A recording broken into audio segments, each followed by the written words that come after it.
kakatapos lang po natin, no, na inilibing yung mga baril, no. Putik-putik pa po yung mga kamay natin. Ito, inilibing natin mga ka-idol. Parang wala na silang magagamit ba. At ngayon mga ka-idol, palabas na po ako mga ka-idol, no. Labas na ako, hindi ako pwedeng magtatagal dito kasi may mga kalaban po, mga bandido na nakaaligid dito ba. At baka malagay po sa alanganin ng buhay natin dito. Pero unti-unti naman, hindi naman tayo masyadong nagkampante at naging alerto naman tayo sa bawat galaw po natin, no? Bawat galaw, bawat hakbang, parang hindi pa tayo maiisahan ng kalaban. At ngayon, palabas na ako at kagaya ng sinabi ko, ulit-ulit kong sinasabi na maging alerto at mag-iingat tayo bawat kilos natin. Dapat kontrolado, no, at hindi tayo laging magpadala sa galit at iisipin din natin ang kapakanan ng ating pamilya at ang ating buhay. So mga ka-idol, tara, sana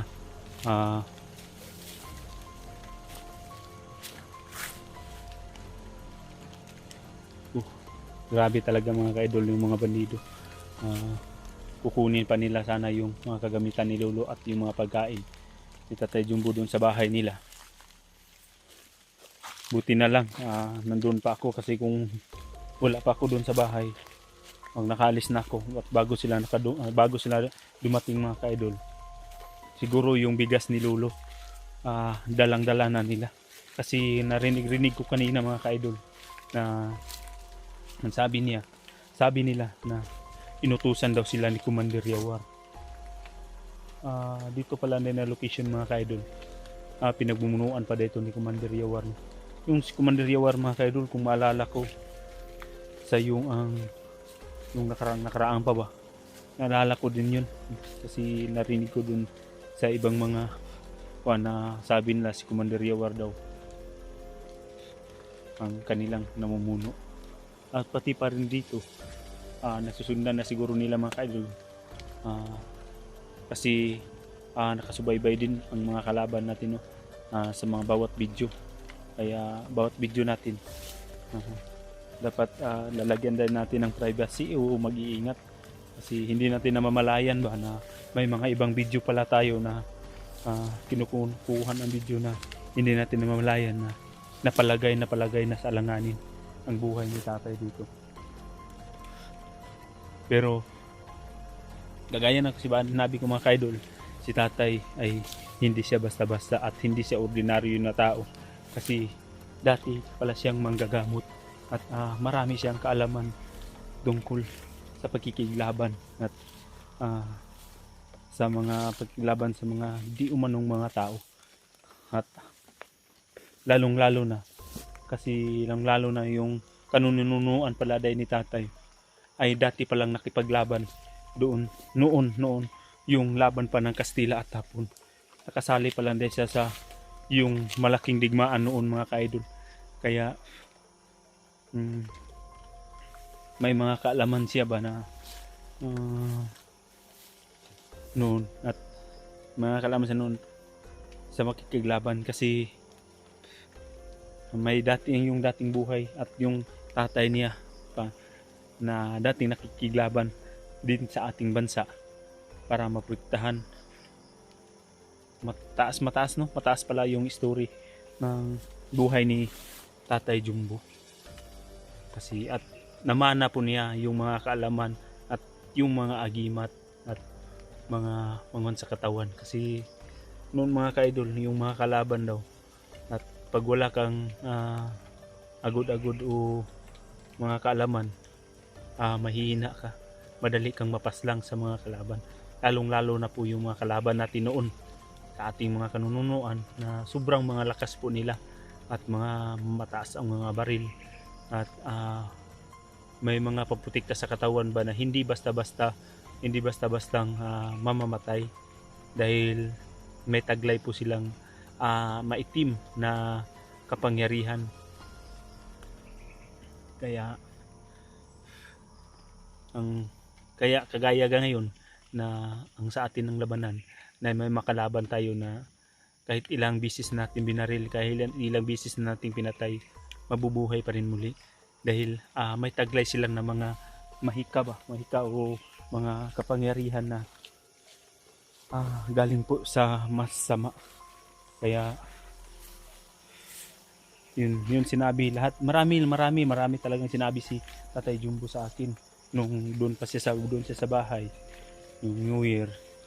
Nagkikwentuhan kami tungkol sa mga nakaraan pa ba niya, inikikwento niya sa akin. Kaya porsigido talaga ako mga kaidol na makukuha ko unti-unti kong makukuha yung binigay niya na mga misyon kahit mag-iisa na lang ako. Pero kakayanin ko talaga mga ka-idol kasi porsigido tayo, determinado tayo at hindi naman tayo masyadong mahihina at kaya naman natin na kaya ko na po unti-unti ko nang kaya ko na po na makikipaglaban kahit isa lang po ako kasi isa lang ako dito mga ka-idol pero may baril naman akong dala at may nandun pa sa taas tatlo na kami at lalong na at may binigay pa na protection si tatay at yung tubig pa. So yung mga idol sana lahat na yung mission na ibibigay ni tatay na maging tagumpay po tayo kahit alam natin na hindi madali na makukuha ang bawat misyon kasi dadaan muna tayo sa pinakamahirap lalong-lalo na po yung gamot, yung ugat po. Yung sabi niya nandoon sa busay din, tubig sa ilog. Yun na naman po ang next target natin. At may yung sinabi pa niya sa akin, yung sa amin, yung nandun pa sila Kuya Bads at Remart yung bandana kung purong na violet yun daw magagamit din yun kasi marami ding mahika yun na makaprotekta sa katawan. So mga idol, tara tuloy tayo at mag-iingat.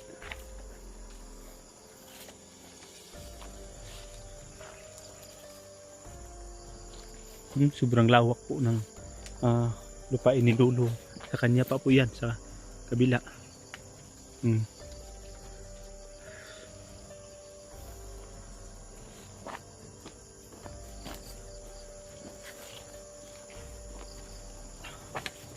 Listo lang tayo parang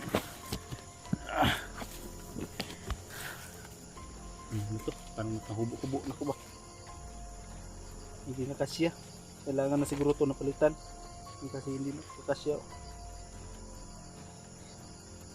parang lumalaki na talaga tayo mga ka-idol.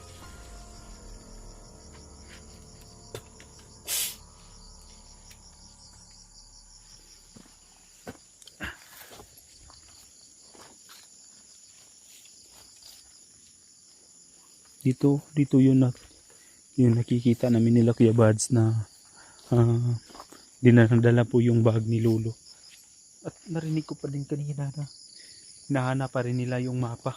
Akala siguro nila na iiwan ni Lolo Jumbo yung bag. Hindi niya daw pwedeng iiwan.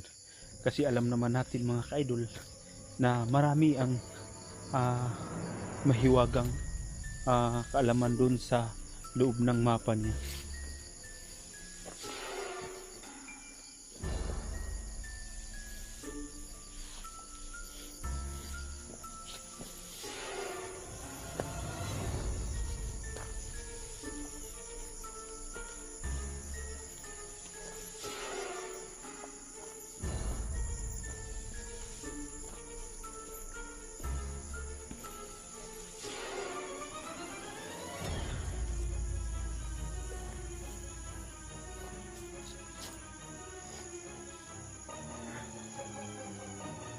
Ramdam.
Reload muna tayo.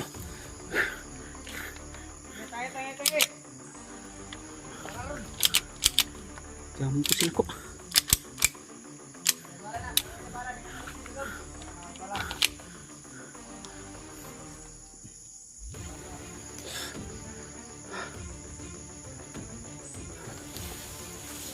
Gila saya dadakan.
Lagi sini isa.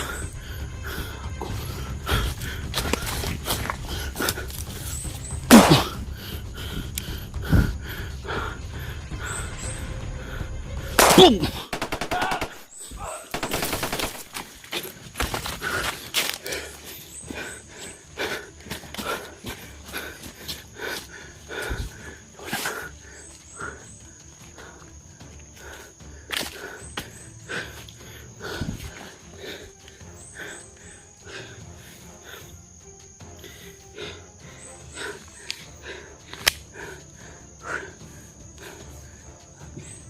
Natakbo yung isa.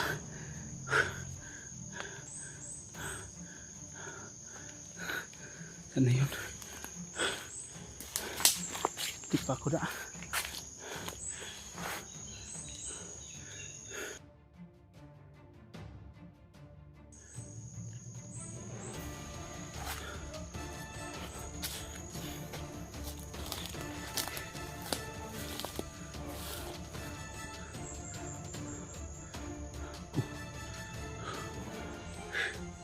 Rinig siguro nila yung putok kanina.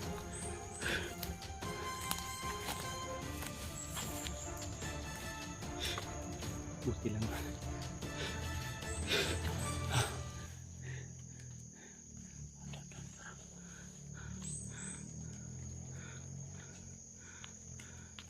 Tago muna ako.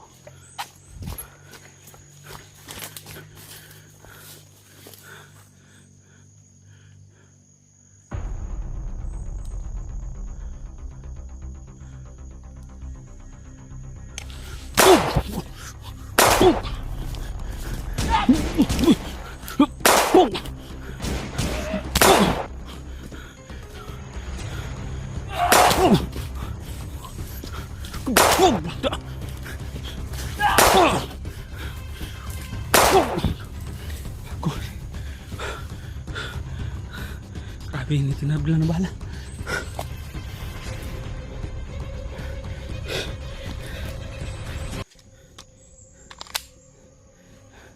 Dalawang na balang tira ko.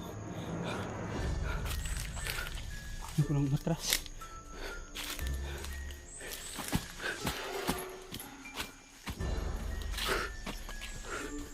Dali.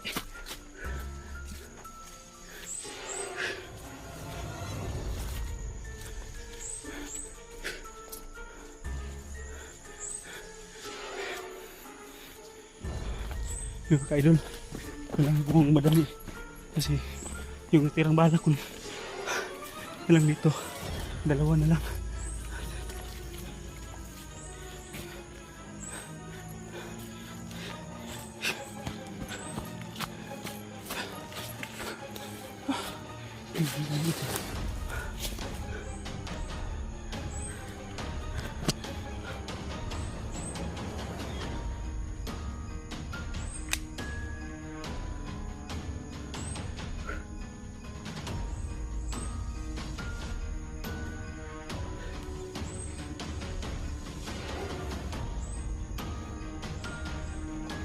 Pinsa dito. Usunod siya. Patay siya sa atin. Lagi.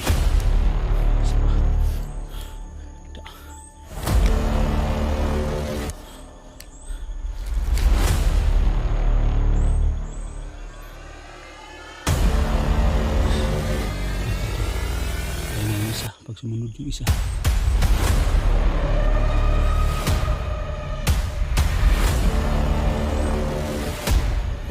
Boom! Ay, lagi. Boom!